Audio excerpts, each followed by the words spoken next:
Yeah. Welcome back to another exciting episode of KSB's Book Review. Happy new month. Welcome to the month of March. February was good and I hope March is going to be a lot better. So today, let's get to today's review. The book I'll be reviewing with you today is Will Your Prodigals Come Home? Written by Jeff Lucas. Jeff Lucas is a best-selling author of 14 books, and he's also a pastor of Timberline Church, Colorado, where he lives with his wife. Will Your Prodigal Come Home? This book is a page turner that talks about our friends, dads, mom, aunts, uncles, sons, daughters, nieces, nephews who have probably turned away from our lives, walking away from their faith in God, and generally taking themselves out of our lives. Talking about the possible reasons why they walked out of our lives, possible reasons why they walked out on the faith that they once had, and the thirst, the hunger that they had for Christ. Just talking about possible reasons and possible solutions. It talks a lot about a lot of stories, like the prodigal son in the Bible, and it talks about different scenarios, how prodigals are, how they reason, how they think.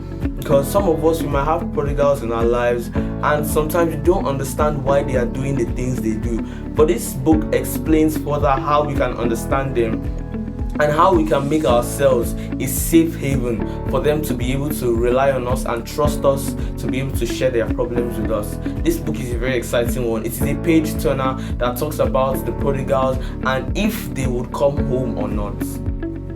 The standout parts in this book are the fact that it talks about God knows, the reasons why they walked away, possible solutions in bringing them back, acceptance and ignorance, having to fight, having to love them properly, having to learn a new way to love, talking about God knows the reason, God knows the beginning from the end from the beginning, talking about involving God in the situation, talking about how the prodigals think. Those are just some of the standout parts that relate to us, that talks about prodigals in our lives, whether they walked away from their faith in Christ or they just generally abstained themselves from the activities of the family.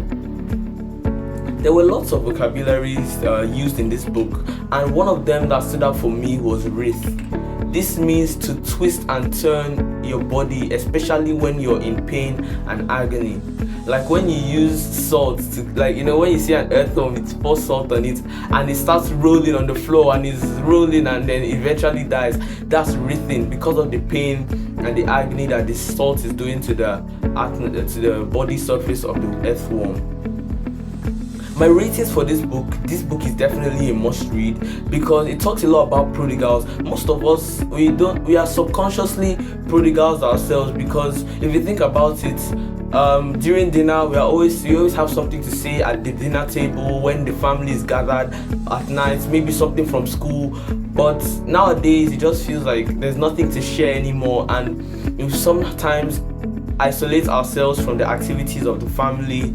And you don't have to go out every day and not come back at night before you know that you're a prodigal. Sometimes there's ways you approach the things in the family that you don't approach them the way you used to when you were younger, or like a few months ago, because of the realities that you have been facing, because of your mind is beginning to open, your eyes are beginning to open to a lot of different things, and you're just beginning to understand, you're beginning to face life, and it's changing your mentality, changing your mindset about a lot of things, which causes you sometimes to isolate from the family, maybe isolate from talking about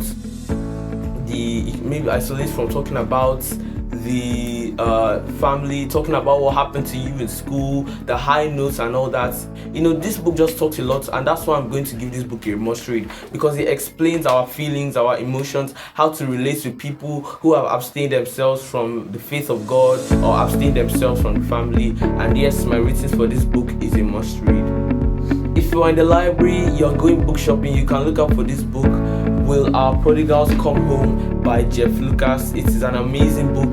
You will love it so much. This book is amazing. This book talks a lot about finding about the prodigals, reasoning like a prodigal, and thinking about what a prodigal thinks about, what makes them walk away, and how we can make them come back. Also, this month is March, and in my church we are doing star vesting, getting to win souls for Christ in this month of March. We are doing a star vesting. We can pray for your family, members that are falling off the faith. You can win them back. How to win them back? Taking measures to win them back. That's one of the reasons why I reviewed this book today, being the 1st of March, because March is about star vesting in my church. So, talking about prodigals, how you can win them back, souls that used to be passionate for God, how you can bring them back to the way of the Lord. And it's just one of the reasons, and that's just one of the benefits of reading this book, because you get to learn the processes of getting your prodigals back. And also, don't forget about the I Reflect journal. The I Reflect journal, February is over, but there are still a few days for you to be able to get the pre-ordered version. For you to pre-order, the 20% discount is still going. You can still get your hands on it before it ends in a few days. So get your hands on it quickly before this offer expires. You have to pay at the original price, which is 10,000 naira, but now you're getting a 20% discount. So get it now before the offer runs out. I just use this as an opportunity to remind you the book is going to get launched soon, so get your hands on the pre-ordered version now. 52 pages is bigger and better for you individual journaling, and you enjoy it. I promise you that. It's coming from me, KSB. So thank you so much for watching this video. I hope you did. Welcome to the month of March. Don't forget about the reading challenge. I'm reading a lot of books recently, having to balance school with reading and professorship as well. But don't forget about the reading challenge. Stay reading. You have to learn to keep a schedule so you can balance your studies, your activities with your reading, having to find times to do different things. So don't forget about the reading challenge. And also, thanks for watching this video. I hope you enjoyed this video. If you did, drop a like on the video, subscribe to the channel. Don't forget to get your hands on the I Reflect journal before the discount ends, and I'll see you in my next review. Also, don't forget that readers are leaders who are way ahead of others. I'll see you in the next one. Bye.